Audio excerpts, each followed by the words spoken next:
Of what you may have seen. Any agreements?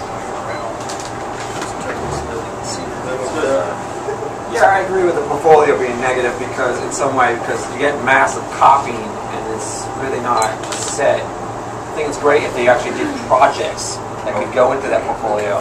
You know, doing the mass work of quizzes and grammar worksheets and things, and just put everything in the portfolio. I mean, does that really show you what you have done or what the mass has done with you? And when you say copying, right, you mean copying, just copying from Edmodo to this, or students copying from each other? Students copying from each other. You get the same, you know, cookie cutter, as I said, cookie cutter portfolios. I appreciate that. Anything else? Is the curriculum important? Is the curriculum important? I guess it's not. Okay. No. I know it is, but go ahead. I was going to say it's not cookbook style. Okay. With the no textbook that you say there, you know, the fact that we don't have to use a textbook and we can improvise ourselves is a big thing. I think so too.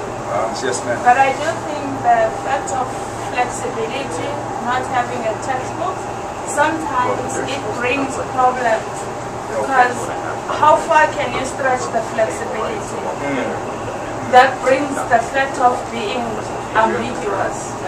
So inflexibility embraced with some boundaries is what I'm hearing, that we can possibly change that possibly to a positive. Anything that's interesting in the last column that you could add to our wonderful matrix about the curriculum? It is very open, and that's a very interesting thing. The openness, Islamadeen had mentioned, the openness. Mike, did you have something? Yeah, it allows students to cater their work to their own interests. That's big. I mean, many times in the textbooks that we do have, or any curriculums, it's not always tied to the interest, which leads to immediate boredom. And with the students that we have, immediate boredom can lead to a terrible energy in the classroom. I have about 30 more seconds. Gino? I think I'll just say that I'm reacting. We teachers. I think I like to change that to like facilitators. Because if they are to instill self-discovery, I mean, I think you should.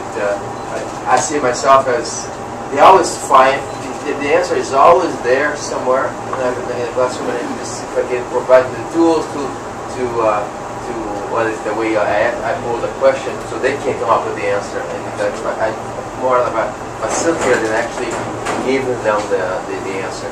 I think that's an excellent point. I know there's one line, and we're going to close out on this one, in the curriculum, that it mentions that one thing that Interlink emphasizes for teachers not to teach.